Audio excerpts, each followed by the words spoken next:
আসসালামু আলাইকুম। আমি এখন করব আমরা মাখা।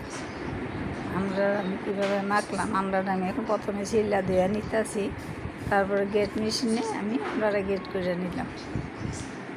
গেট করে আমরাটা আমার গেট করা শেষ। আমরা এখন আমি ভর্তা করব। প্রথমে আমি মরিচ নিয়ে নিলাম, তারপর আমি লবণ নিতেছি। মরিচ লবণ দইলা ভালো করে মিশাইয়া আমি এখন চিনি দিয়ে দিব। চিনি দিয়ে মরিচটা দইলা আমি আমড়াটা মিশাইয়া নিব। এখন আমি কাসন্ত দিয়ে দিব। কাসন্ত দিয়ে আমড়াটা আমি মিলাইয়া ভালো করে ডুইলা নেব। এই গরমের ক্লান্তি টক খাইলে